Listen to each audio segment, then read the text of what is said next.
कमज़ोर बीमार महिला आगे बढ़ रही है। उसने यीशु को भीड़ से घिरा हुआ पाया और देखा और उसकी उपस्थिति में जाने का निर्णय किया। सुसमाचार हमें बताता है कि उसे 12 साल तक लहू बहने का रोग था और हर किसी की तरह वह भी एक खुशहाल जीवन जीना चाहती थी, लेकिन वह ऐसा नहीं कर पाती है। जिसका जीवन का अंत सुखद होना चाहिए, उसकी अपेक्षा उसका जीवन दुखी ही रहा। 12 साल तक वह निराश रही और धीरे धीरे उसका जीवन उससे दूर होता जा रहा था। हाँ, मैं एक ऐसे महिला के बारे में बातें कर रहा हूँ जिसका जिक्र मरकुस अध्याय 5 और उसके 25 वचन से जब आगे पढ़ते हैं तब आपको पता चलता है। उसके जैसे बहुत से लोग हैं जिनके जो जीवन में अपने सांसारिक की सुख पाने की खोज में आगे बढ़ रहे हैं, लेकिन उन्हें हर मोड़ पर दुख और निराशा का सामना करना पड़ रहा है। दुख उनके जीवन से धीरे धीरे और बढ़ता जा रहा है। वे अपने जीवन में जो करना चाहते हैं वे नहीं कर पा रहे हैं।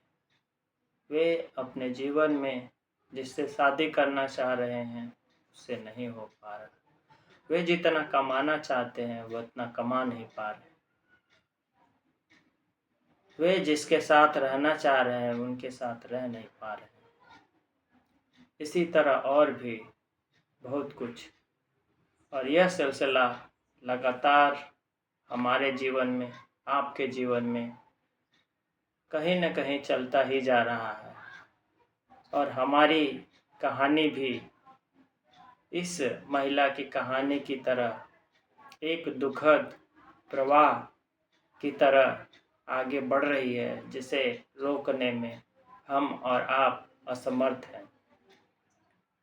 अगर मैं कहानी की महिला के विषय में बातें करूं तो उस महिला को 12 वर्ष से लहू बहने का रोग था। जहां जीवन फूटना चाहिए वहां मृत्यु उपस्थित थी और इस रक्त का बहना उस महिला को बार बार यह याद दिलाता था कि आप एक टूटी हुई महिला हैं, और यह भी याद दिलाता था कि आपकी मृत्यु या आप मृत्यु की ओर लगातार बढ़ रही हैं। अगर हम कहें तो औपचारिक रूप से वह महिला अशुद्ध थी, क्योंकि अगर आप लय व्यवस्था की पुस्तक पढ़ते हैं तो एक जिसका मासिक धर्म एक नियमित समय से अधिक समय तक हो रहा हो या रक्त बह रहा हो, वह अशुद्ध महिला कही जाती थी। और जो कोई उसको छूता था वह भी अशुद्ध माना जाता था, और जिसको महिला छूती थी वह भी अशुद्ध हो जाता था। ये महिला एक गुप्त रूप से पीड़ित थी और कोई नहीं जानता था कि उसका मृत्यु उसका पीछा कर रही है। कुछ बंधन छिपाए नहीं जा सकते, जैसे कि इस महिला की तरह थे। हमारे जीवन में दो चीज़ों की ज़रूरत है जो हमें बदल सकते हैं या हमारी स्थिति को बदल सकते हैं। वो दो चीज़ें हैं यीशु की मौजूदगी, यानी यीशु की उपस्थिति, और हमारे जीवन में यीशु के प्रति आस्था की मौजूदगी। एक के बिना दूसरा पॉसिबल नहीं है। अगर हमारे पास यीशु है और हमारा उसके ऊपर विश्वास नहीं है तो ये किसी काम का नहीं। आप इस कहानी की तरह देख सकते हैं कि भीड़ में यीशु की मौजूदगी थी। भीड़ में यीशु की मौजूदगी तो थी, लेकिन उन्होंने आस्था नहीं दिखाई, इसलिए उन्हों को अर्थात भीड़ को यीशु की शक्ति का अनुभव नहीं हुआ। इस महिला ने भी पहले डॉक्टरों पर भरोसा किया था, लेकिन यीशु पर नहीं, और इसलिए इस महिला को भी यीशु की शक्ति का अनुभव नहीं हुआ जो उसे ठीक कर सके और उसे बदल सके।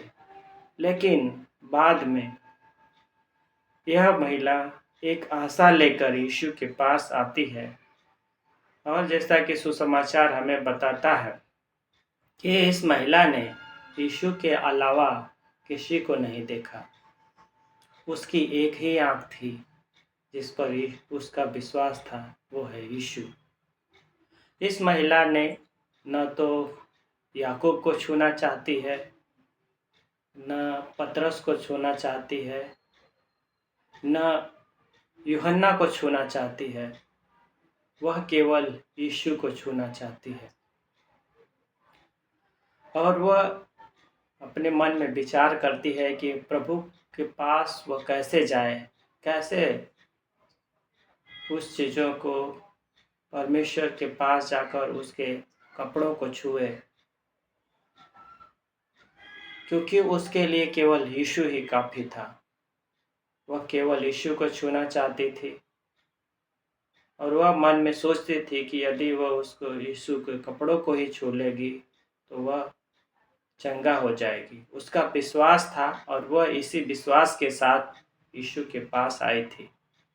और जब उसके पास वह महिला पहुंचती है तो उसके कपड़ों को छूकर वो चंगी हो जाती है। वह विश्वास के उम्मीद में उसके पास आई थी, और भीड़ ने कुछ होने की उम्मीद में दबाव डाला और धक्का मुक्की हुई, और अंततः उस महिला ने यीशु के कपड़ों को छुआ। हाँ, वह यीशु को छूने आई थी और कोई उसे रोक नहीं सकता था। उसने खुद से कहा, अगर मैं उसको छू लूँगी तो मैं ठीक हो जाऊँगी। अगर मैं उसको छू लूँगी तो मेरे जीवन में बदलाव आएगा। इसी तरह हमें भी अपने जीवन के बारे में सोचना चाहिए, उस पर विचार करना चाहिए कि हमें यीशु को छूने के लिए उसके पास आना चाहिए, उसकी बातों के लिए नहीं। हमें किसी अन्य पर भरोसा नहीं करना चाहिए, बल्कि हमें परमेश्वर प्रभु यीशु पर भरोसा करना। जब इस घटना से हम ये भी सीख सकते हैं कि हमें किस तरह से चर्च में आना चाहिए। जब उसने विश्वास में यीशु को छुआ तो उसकी शक्ति से वह महिला चंगी हो जाती है। उसका जीवन जो मृत्यु की ओर बढ़ रहा था, अचानक से जीवन की ओर बढ़ने लगता है। वह पहले अंधकार के रूप में जीवन जी रही थी, लेकिन उसे अब जीवन के लिए एक नई उम्मीद मिली है, क्योंकि उसका रोग जो लहू बहने का रोग था, 12 वर्ष से पीड़ित महिला का रोग था, वह चंगी हो चुकी है। यह घटना जब आप सुसमाचार हमें बताता है कि यीशु रुक गए और जानना चाहते थे कि उसके वस्त्र को किसने छुआ। शिष्यों ने कहा, इतने सारे लोग हैं, इतनी सारी भीड़ है, और आप पूछ रहे हैं कि किसने छुआ। लेकिन यीशु जानते थे कि यह कोई नहीं हो सकता। यह विश्वास के साथ